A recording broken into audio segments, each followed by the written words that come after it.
안녕하세요. 나당부 양부장입니다. 요즘 임대차 시장의 자료를 확인해보니까 점점 전세보다는 월세의 비중이 늘어나고 있는 걸 확인할 수 있었습니다. 그래서 이번 영상에서는 월세방을 구하고 있는 사회초년생분들 뿐만 아니라 월세를 처음 계약하시거나 앞으로 월세방을 새로 구하실 분들에게도 도움이 될 내용을 가져왔습니다. 좋은 월세방을 구하는 일련의 과정과 괜찮은 중개사무소를 찾는 방법, 방을 보면서 확인해야 하는 것, 부동산 월세 계약을 진행하는 과정 등 여러가지 꿀팁들도 말씀드릴 예정이니 영상 끝까지 보시고 모든 꿀팁 받아가시기 바랍니다. 그럼 월세방을 구할 때 가장 먼저 해야 할 것부터 빠르게 알아보도록 하겠습니다. 첫 번째, 본인이 살고 싶은 지역 정하기. 의외로 많은 분들이 어디에서 살고 싶은지를 정하지 않고 막연하게 독립하고 싶다는 생각만 하고 있으신 경우가 많은데요. 물론 본인의 자본 여건에 따라서 지역은 약간 변경될 수도 있겠지만 물건은 많기 때문에 선택하신 지역의 근방을 잘 살펴보신다면 분명 원하는 방을 찾을 수 있을 겁니다. 직장인분들이라면 저는 직주 근접을 할 수 있는 곳부터 먼저 보시는 걸 추천드리는데요. 직장과 가까운 곳에 방을 구하시면 왕복 출퇴근에 따른 교통비와 시간, 그리고 에너지 소모가 거의 없다는 등의 장점이 정말 많기 때문이죠.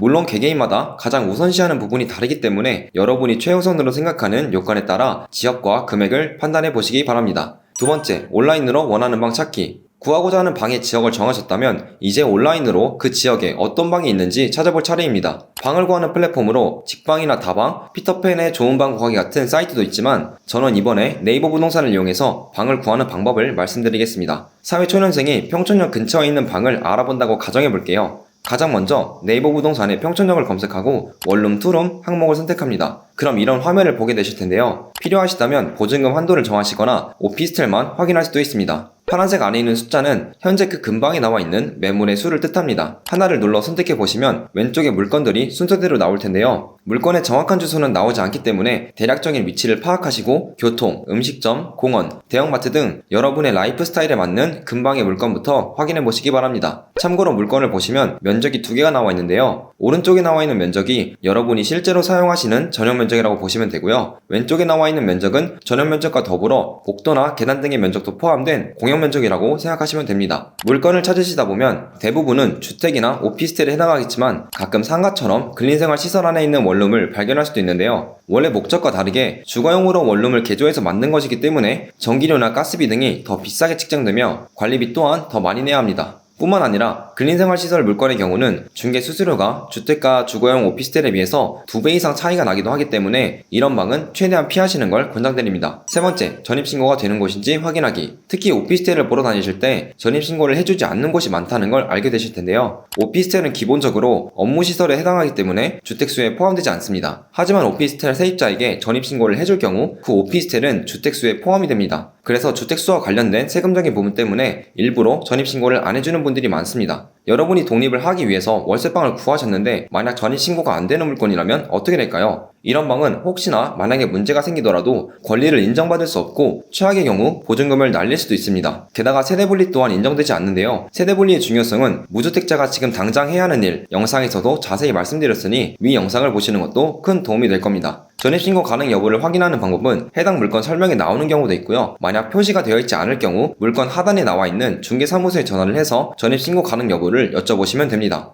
네 번째, 블로그를 잘 꾸미거나 평점이 좋은 중개사무소 선정하기. 네이버 부동산에서 매물을 살펴보시면 이렇게 물건 중개를 담당하고 있는 중개사무소를 확인할 수 있습니다. 저 같은 경우에는 괜찮은 매물이라고 생각하는 방을 최소한 3군데 정도 선정을 하는데요. 그리고 그 방을 담당하고 있는 중개사무소를 검색해서 블로그를 잘 관리하고 있는지 살펴봅니다. 블로그를 잘 관리하는 중개사무소일수록 담당하고 있는 물건에 대해 잘 알고 있을 확률이 높습니다. 그래서 괜찮다고 생각이 든 중개사무소에 전화를 해서 친절하게 응대해 주시는 곳과 방문 예약을 잡습니다. 추가적으로 해당 중개사무소의 카카오맵 평점도 확인해 보시는 걸 추천드리는데요. 검색을 해보시면 가끔 이렇게 여러 명이 평점 1점을 남긴 것도 발견할 수 있습니다. 응대가 불친절하거나 사후관리를 잘 안 해준다는 댓글을 발견하신다면 그 중개사무소는 피하시는 게 좋겠죠. 다섯 번째, 중개사무소 방문해서 원하는 조건을 명확하게 설명하기. 선정한 중개사무소와 방문 약속을 잡으셨다면 이제 방을 보러 다니실 차례입니다. 하지만 방을 보러 가기 전에 우선 중개사님한테 보증금이나 월세부터 시작해서 원하는 조건 등을 가능한 명확하게 설명하시는 게 좋습니다.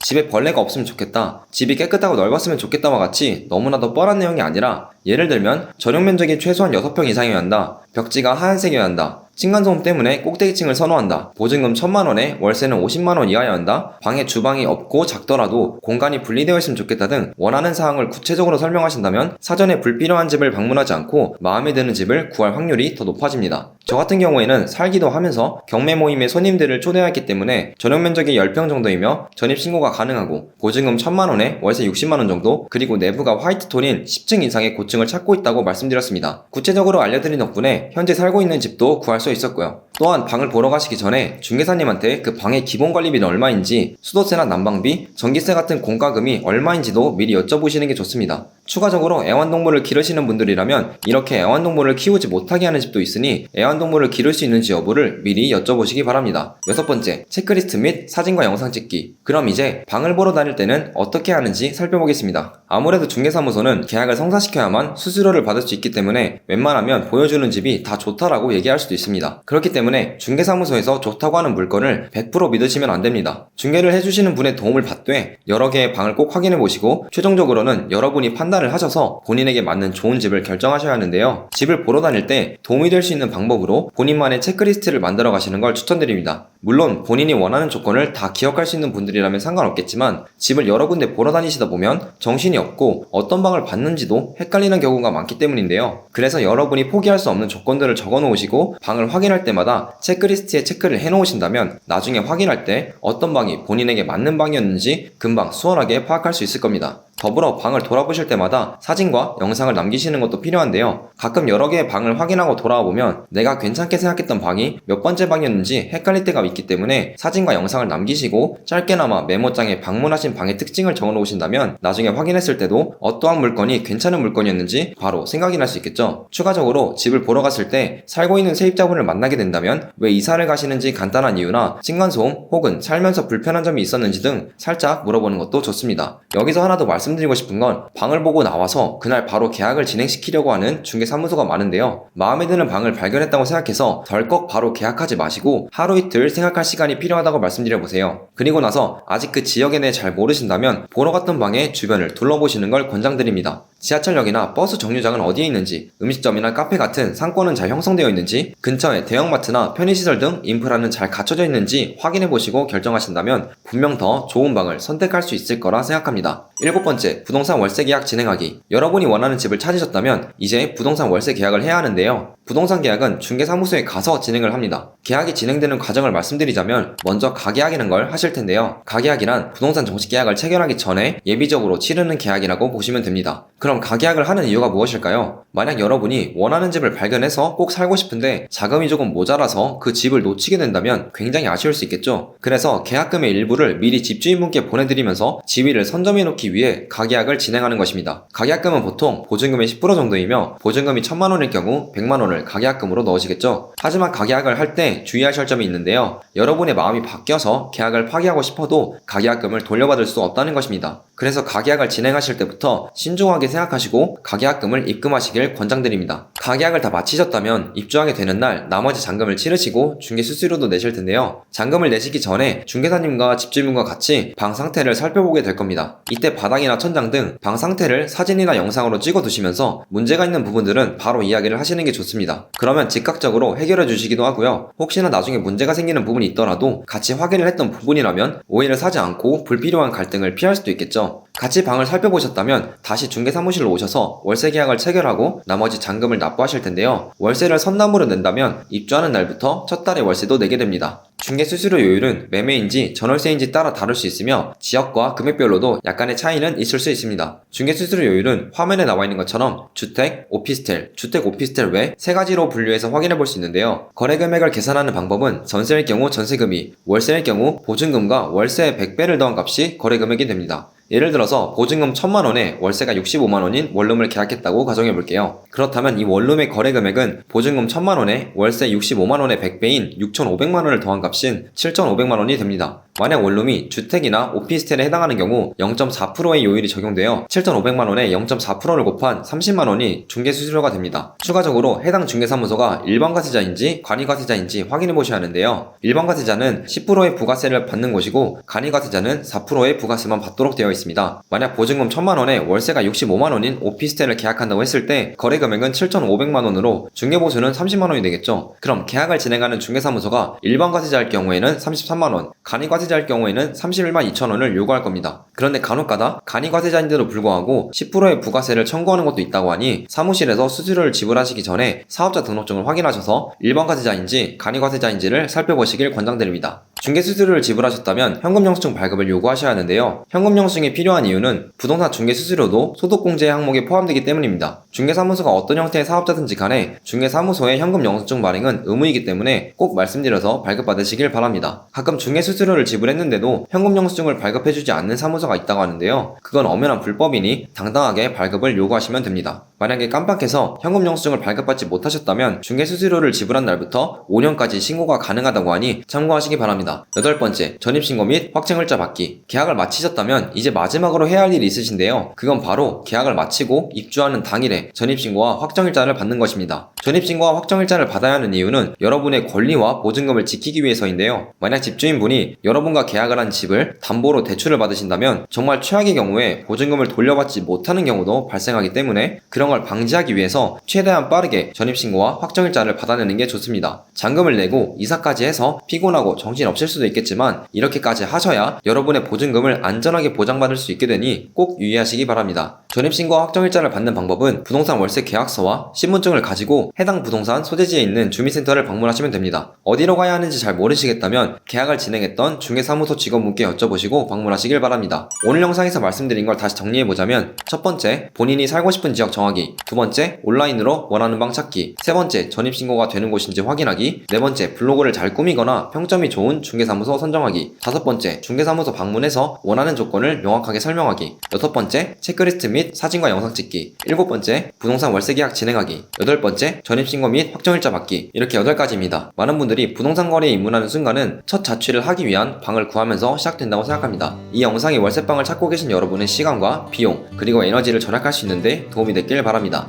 혹시나 월세 계약에 대해서 더 궁금한 점이 있으시다면 댓글로 남겨주시기 바라며 여러분 모두 마음에 드는 좋은 집을 구하실 수 있기를 응원합니다. 그럼 저는 여러분께 더 도움이 되는 영상을 준비해서 찾아뵙도록 하겠습니다. 감사합니다.